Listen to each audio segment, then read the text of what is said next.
luangkan waktu untuk thalabul ilmi. Karena itu penting, sangat penting. Semua butuh ilmu.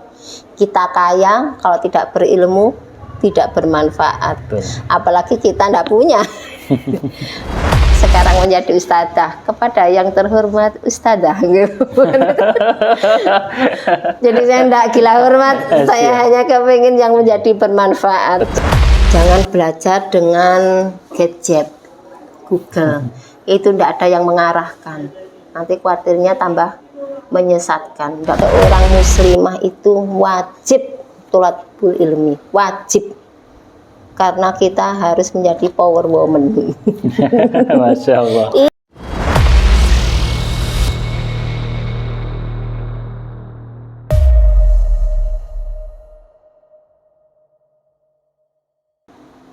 Beliau juga yang memberikan amanah sebelum meninggal, dirikan lembaga. Lembaga ini apa namanya? Rumah singgah? Ya bukan rumah singgah, maksudnya dia yang nggak tahu dia begitunya ada apa jenenge? Ada amanah sebelum meninggal itu, satu istiqomah, yang kedua percepat taskih, syahadah metode qiraati, guru Al-Qur'an. Yang ketiga, dirikan bangunan. Yang keempat, ada gini. Ada 5 amanah beliau. Dan karena metode qiraatinya itu dari Semarang, jadi saya konsulkan ke guru besar saya. Guru besar saya menganjurkan saya untuk mempelajari ke Mu'alaf Center Indonesia. Saya juga nggak tahu, saya manut aja, katanya tawadu sama guru. Yang guru tidak menjelaskan ke depannya kamu jadi apa, tapi beliau menganjurkan begini, saya hanya ngikutin aja. Sebenarnya ada tantangan ya di hati, kayak nggak enak. Saya guru ngaji, nggak boleh ngajar di TPQ. Kenapa? Kayak gitu kan, apa gak kanggo? Ternyata saya memang dicetak sendiri gitu loh, ladang ibadahnya itu beda. Jadi mungkin yang diharapkan guru saya seperti Ustadz Bunyamin, beliau yang ada di Semarang, nggak ditaruh di TPQ karena saya meluas. Alhamdulillah saya mengenal Mu'alaf TV channel ini. Seumpama saya di TPQ, jam segini saya sudah di TPQ ngajar anak-anak. Saya nggak ngajar TPQ. Jadi memang guru saya sudah menganjurkan dari awal jangan di TPQ, mengajar di TPQ. Mungkin kalau saya sudah di TPQ kan tidak bisa izin Ustadz. Acara buka bersama dengan yatim duafa kemarin tidak bisa. Terus ada acara apa tidak bisa. Jadi memang Tuhan kasih wadah ladangnya itu beda gitu loh. Bener lulus dari guru untuk pembacaan Al-Quran, tapi untuk ladang ibadahnya beda. Mungkin kalau saya sudah di TPQ nggak mentas waktunya. Iya, mungkin sibuk terus ya. Iya, jadi nggak begitu ada ngapunten nggih. Ngeten kadang teman mu'alaf cuma sekedar telepon. Bun mau tanya gini. Kalau saya TPQ kan saya fokus untuk ke anak-anak. Nggak mungkin saya akhirnya ada silaturahim ke mu'alaf ini.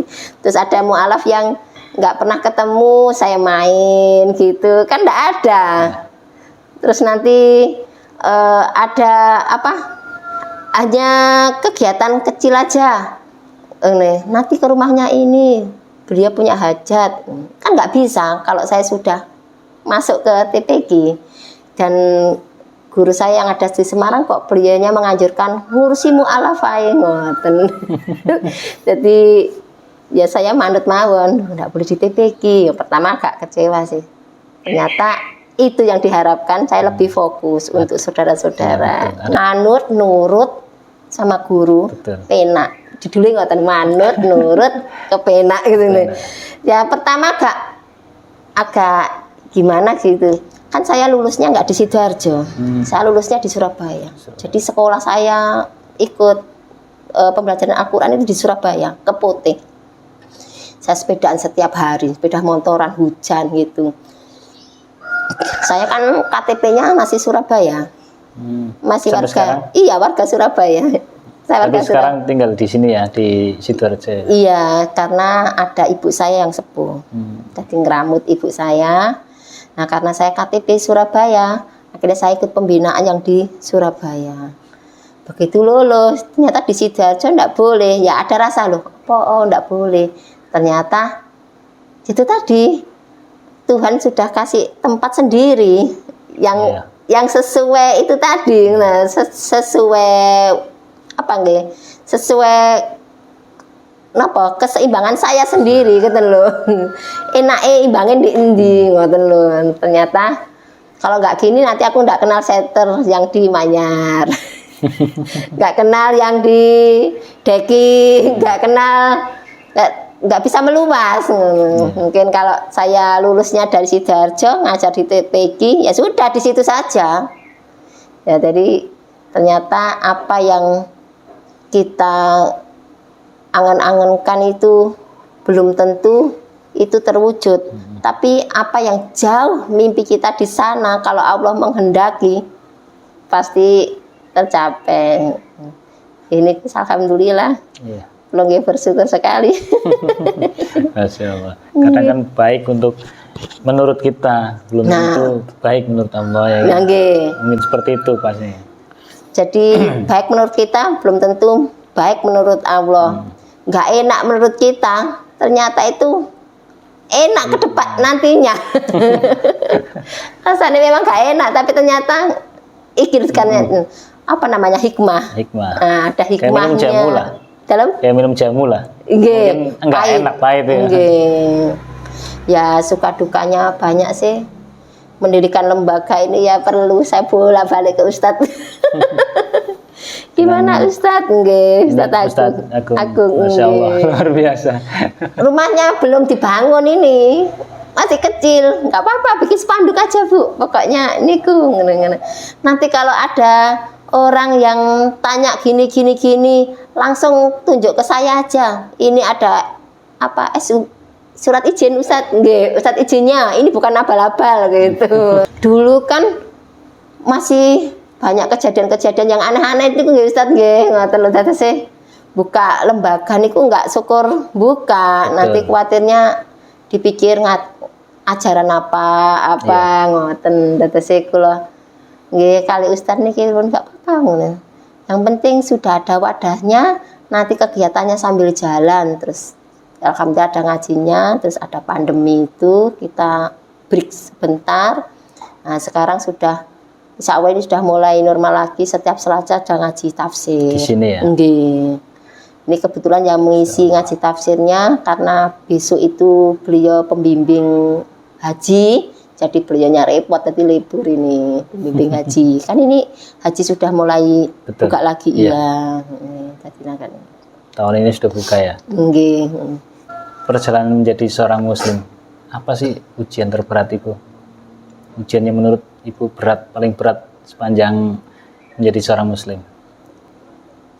Ya beratnya waktu kemarin belum ada ilmunya. Yeah. Jadi ibaratnya perahu kan masih terangin gini. Karena kita ibaratnya masih jauh dengan Tuhan sih. Jadi keyakinan kita kan agak goyah sih. Otomatis kalau ada terpaan suara, ya ngapunten saya rumah tangga kan memang juga dari nol. Ya ada yang mendolimi, ada yang ibaratnya dari segi ekonomi ya gini. Tapi karena kuat saya pikirnya Tuhan itu ada. Walaupun aku belum bisa menjamahnya, belum kenal, tapi Tuhan itu ada. Nanti pasti dia akan memberikan tempat yang terbaik untuk saya ya banyak sih karena belum belajar itu. Kalau waktu belajar ya tambah banyak. belajar tambah tantangannya banyak.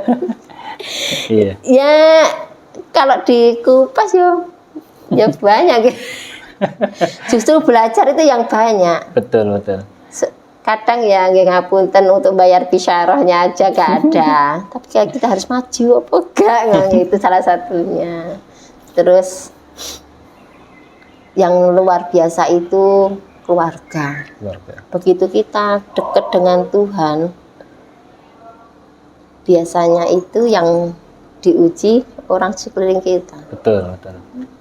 Itu ya ada memangan. Jadi tiba-tiba anak yang begini, orang tua yang begini, dan saya kan dianggap figur kan, mulai kepingin menjadi yang baik, otomatis apa nggih? Kadang nggih ya itu bentrokan gitu. Alhamdulillah. Pada saat ibu memutuskan masuk Islam, orang tua reaksinya seperti apa? Kalau orang tua nggih setuju saja. Oh, normal. Nggih, setuju. Sekarang dia juga kalau bapak sudah meninggal. Masya Allah, luar biasa pengalamannya sudah apa? Iya. Mungkin lebih daripada kita yang mungkin lahir sudah Muslim.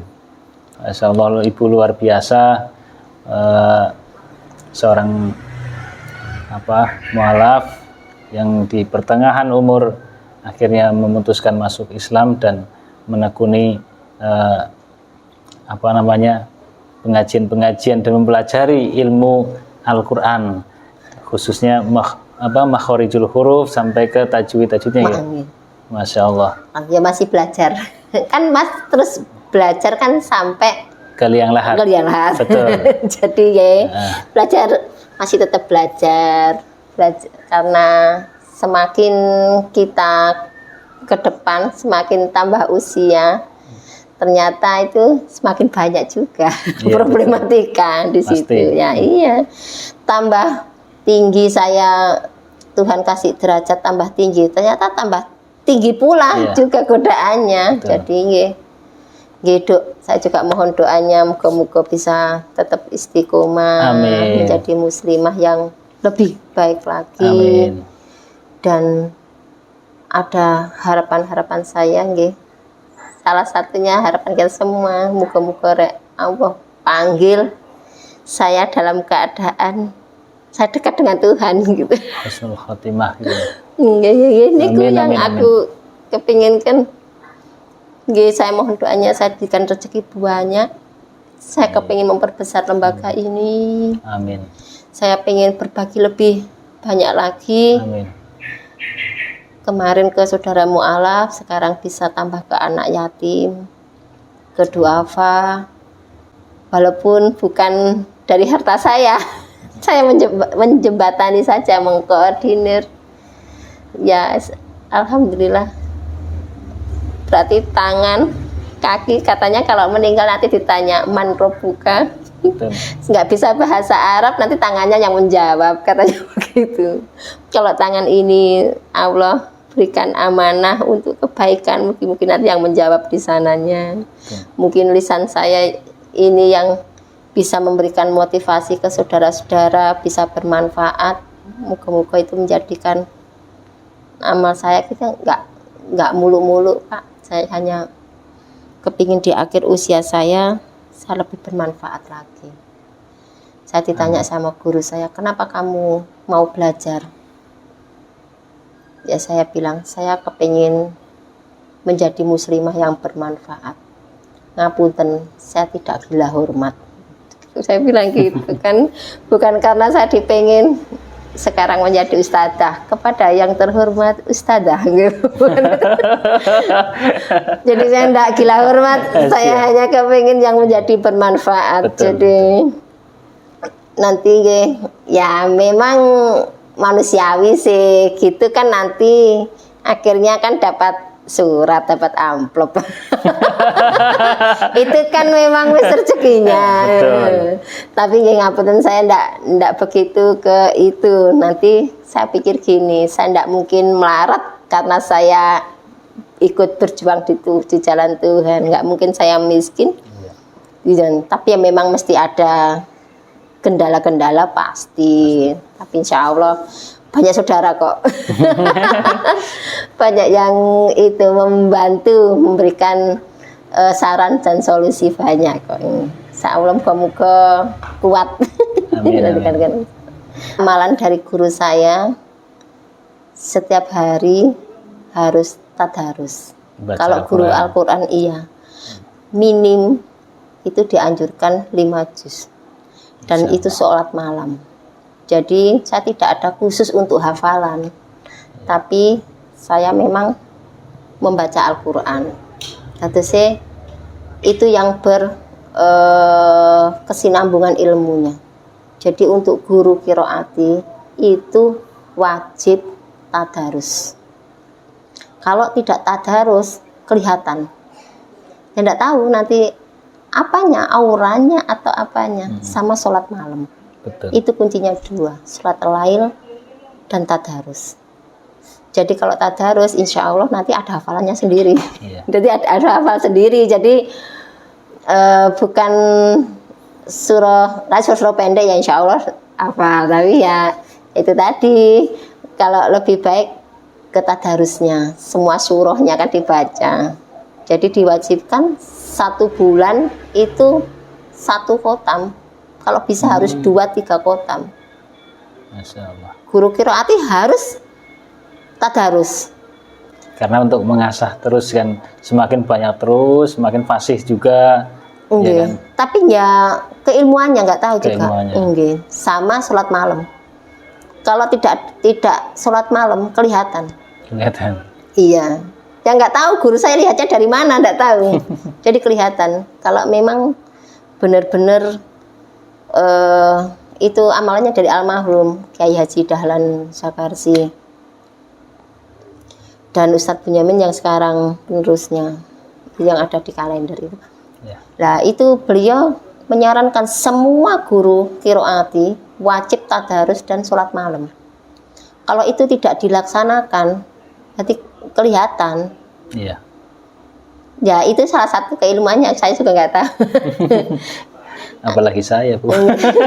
Ya guru saya almarhum juga gitu, Ustadz. Tidak bisa diceritakan. Jadi beliau nanti yang ngendikan sendiri. Gini. Terus nanti saya yang nyerna. Beliau biasanya mengasih kalimat itu tidak langsung. Maksudnya dalam bentuk ungkapan gitu. Nanti saya yang ngoncei sendiri. Itu apa terjadi. Jadi itu yang keseharian. Jadi sampai Pak Slametnya juga pernah temennya ada kasus gini ya. Tanya ke saya. Saya Bu, jaluk tolong koncoku Bu, gitu. Saya bukan orang pinter, tapi karena saya itu tadi tadarus dan sholat malam dari guru saya, jadi ya itu. Kalau hafalan ya surah-surah pendek itu. Ini mungkin pertanyaan terakhir karena mungkin udah mulai sore, mulai gelap. Gitu. Pertanyaan terakhir saya, apa sih pesan Ibu untuk sahabat Mualaf TV yang nanti nonton? Untuk memotivasi mereka. Tafadhol. Motivasi saya karena kalau kita masih diberikan kesehatan, diberikan kesempatan, diusahakan thalabul ilmi. Luangkan waktu untuk thalabul ilmi. Karena itu penting, sangat penting. Semua butuh ilmu. Kita kaya, kalau tidak berilmu tidak bermanfaat. Apalagi kita tidak punya. Nah, berarti dari segi religiusnya seorang muslimah itu wajib thalabul ilmi, wajib. Karena kita harus menjadi power woman. Masya Allah. Iya, kita harus menjadi ibaratnya ibu yang kuat. Betul. Dalam segala hal. Kalau anak mulai lemah, kita masukkan ilmu agama. Ayo kita sebut sama Allah, nanti pasti ada solusinya. Gitu. Walaupun kita sendiri kadang agak rapuh, tapi itu butuh ilmu. Kalau kita nuruti pekerjaan, tidak ada habisnya untuk belajar. Betul. Tapi bukan kita tidak melakukan pekerjaan yang di rumah, tapi kita agak menggeser waktunya. Seumpama kalau saya kan ke TPG-nya habis subuh, jadi saya masak nasinya sebelum subuh, terus masak sayurnya setelah mengaji, kurah-kurahi setelah mengaji. Jadi tetap prioritas pekerjaan rumah itu tetap, cuma kita atur waktunya. Manage, ya. Jangan waktu yang mengatur kita. Jam sak ini kita harus gini, lah. Harus kita yang mengatur. Wong nanti kalau dituruti itu seperti kita tadarus, diwajibkan tadarus. Kalau dituruti ya ndak ada waktunya. Tapi kalau kita wajibkan habis sholat kita membaca, ya harus. Nanti mesti ndak tahu, ada sendiri yang nanti waktunya itu gimana nggih? Kita ndak bisa kok mengolor-ngolor itu, nanti akhirnya tambah rugi sendiri, tambah yang lainnya terbengkalai. Kalau itu menurut saya. Satu, kalau saya ngepenkan ngaji pagi itu karena apa? Sebelum subuh kita sudah mandi. Paling tidak dari fisik kita sudah cantik. Kafe blonjo, cek dasteran, saya sudah saya sudah cantik karena saya sudah pegang Al-Qur'an. Nah, sudah itu. Terus katanya dan kehidupan Ramadan itu setiap hari bagi saya. Jadi sudah terbiasa karena di Qiroati itu diwajibkan untuk sholat malam. Jadi sudah mulai malam itu sudah masak nasi. Di pagi sudah itu. Jadi nggak kaget dengan bulan Ramadan. Makanya kalau untuk pesan saya untuk saudara mu'alaf, untuk saudara saya yang seiman, jangan kita menomorduakan untuk urusannya Allah gitu loh. Jadi belajar itu khususnya untuk ilmu itu sangat penting.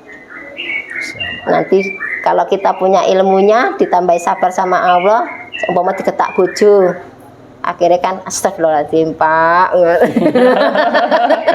Karena kita ada ilmunya.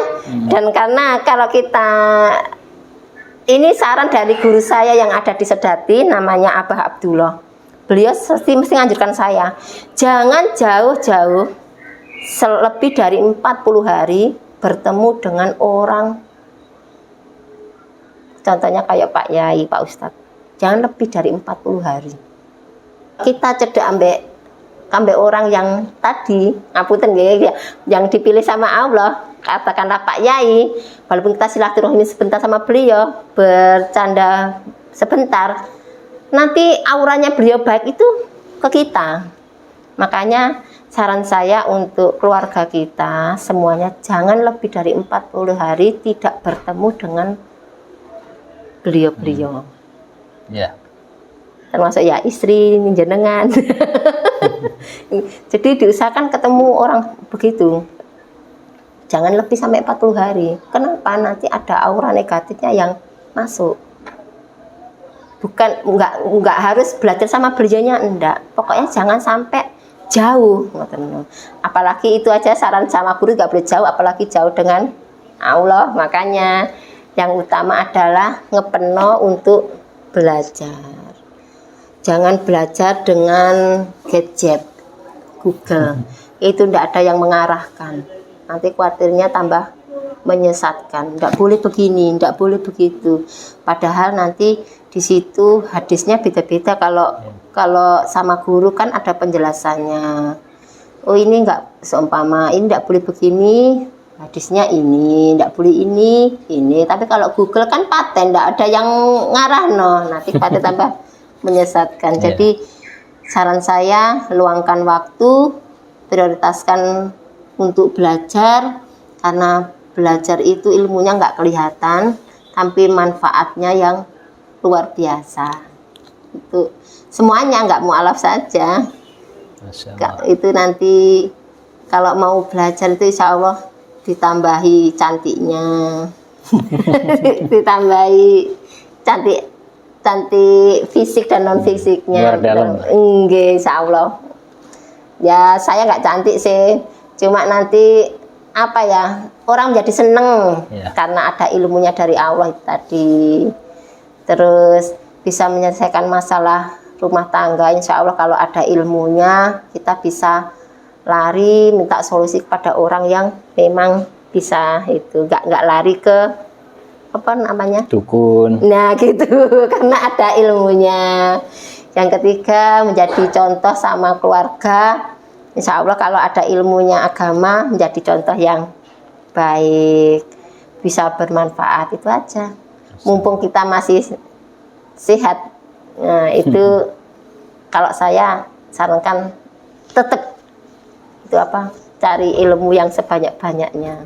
Nanti itu yang menjadikan kita itu lebih dekat dengan Allah, lebih napa nggih rasanya. Ya muga-muga nanti karena kita mengenal Rasulullah, kita nanti bisa dapat syafaatnya. Amin. Ini kira dari Rasulullah. Amin. Amin. Kanten mawon. Nggih. Masya Allah. Matur nuwun nggih. Ya. Terima kasih banyak sudah berbagi kepada kita semuanya, terutama pemirsa sahabat Mualaf TV. Semoga perbincangan pada kesempatan kali ini bermanfaat dan bisa menginspirasi banyak umat tentang perjalanan ibu dan perjuangan ibu untuk mencapai keilmuan tentang belajar mengaji. Terima kasih.